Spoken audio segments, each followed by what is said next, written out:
passé.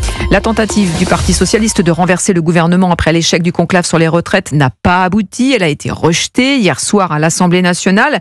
Écoutez François Bayrou qui s'est défendu face à l'Assemblée nationale hier avant le vote de la motion de censure et il a, vous allez l'entendre, ironisé sur l'opposition socialiste. Le problème, c'est qu'il y aura un projet de loi reprenant les avancées nombreuses et significatives à mes yeux du travail du conclave, ce qui fait que, ne le prenez pas mal, mesdames et messieurs du groupe socialiste, vous vous retrouvez le bec dans l'eau, ce qui, par les temps de canicule que nous vivons, peut avoir des aspects rafraîchissants, mais n'est pas, nous en conviendrons tous, une position durable. Je n'ai pas de qualification particulière, mais je délivre bien volontiers à cette tribune au Parti socialiste un certificat d'opposition, de mécontentement, de condamnation, d'indignation, de révolte, de protestation, de sanction, d'accusation, de mise en cause, de dénonciation perpétuelle et continue.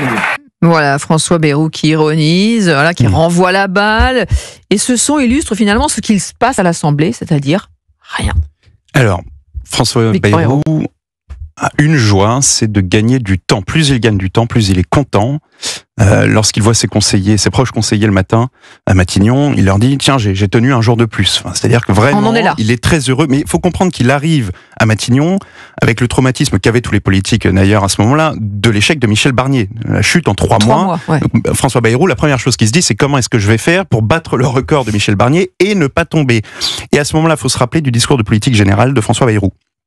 Il achète les 2 acteurs qui font tomber Michel Barnier, que sont le Parti socialiste, qui accepte de voter la censure, et surtout le Rassemblement national, qui accepte en plus aussi de voter la censure votée par la gauche. Il propose au Rassemblement national la proportionnelle, il fait miroiter la promesse d'une proportionnelle pour le Rassemblement national, et du côté du Parti socialiste, il promet le conclave sur les retraites, en disant « je rouvre le dossier ». Vous voyez, le Parti socialiste a réussi à rouvrir le dossier sur les retraites, c'est qu'ils sont responsables, c'est comme ça qu'il faut fonctionner. Mais c'était plutôt bien joué. C'était plutôt bien joué, sauf que on a bien vu que le conclave sur les retraites a complètement échoué.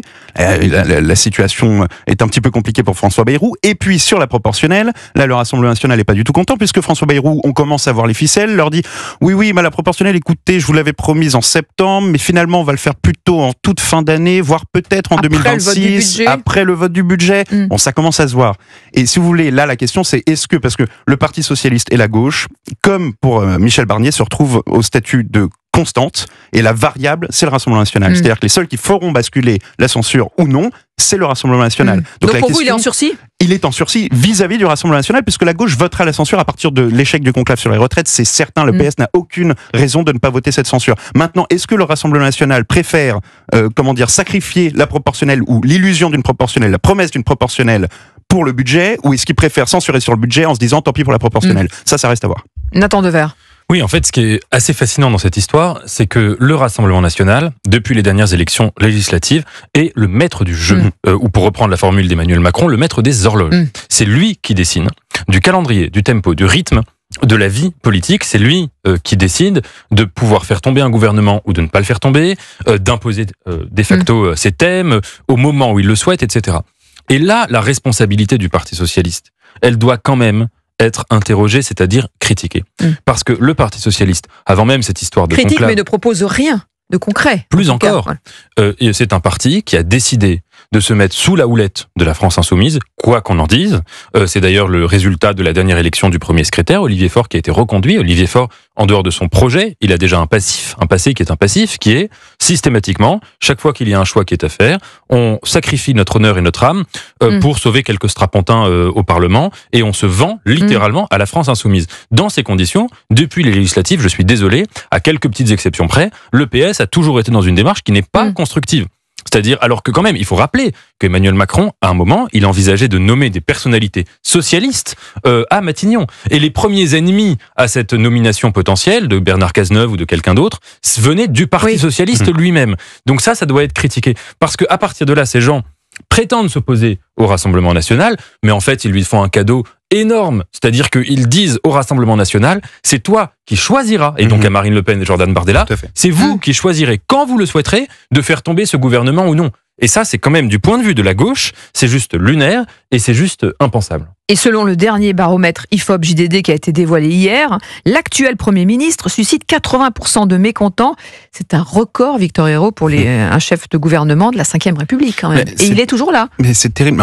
Il est toujours là parce qu'on vient de le dire, le Rassemblement national attend le bon moment. Vous savez, la politique, c'est une histoire de timing. Il faut attendre le bon moment pour faire tomber quelque chose. Là, le Rassemblement national n'a pas intérêt à faire tomber François Bayrou tout de suite, puisqu'il n'y a pas de raison évidente. Il y en a certains dans l'électorat qui attendaient que ce soit justement sur le conclave sur la retraite. C'est pas le cas. Bon, ils attendront le budget. Mais l'échec de François Bayrou, si vous voulez, il le subit totalement. C'est-à-dire que c'est un Premier ministre qui a les mêmes problématiques que Michel Barnier, c'est-à-dire des oppositions qui évidemment s'opposent. Bon, c'est leur rôle. 40 milliards d'euros d'économies à faire. 40 milliards d'économies à faire qu'il ne trouvera jamais et qui seront la raison de son départ de Matignon. Et en plus, un socle commun, si on peut encore l'appeler comme ça, puisque c'est plus vraiment le cas.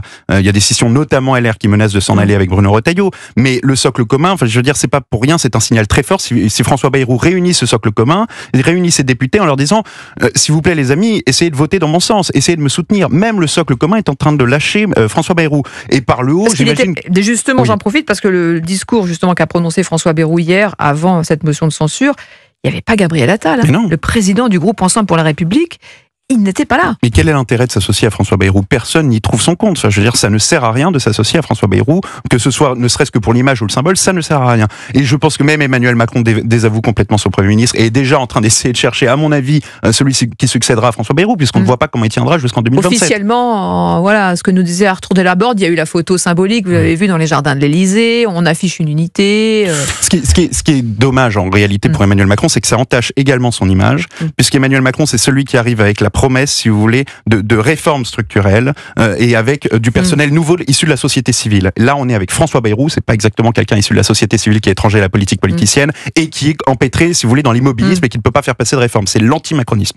Pour conclure, Nathan Devers. Je crois que quand on critique François Bayrou, c'est un peu comme le doigt et la lune. C'est-à-dire que François Bayrou, c'est juste un symptôme d'un Parlement qui est impossible. En fait, ce Parlement, il a quand même une vertu, il faut le rappeler.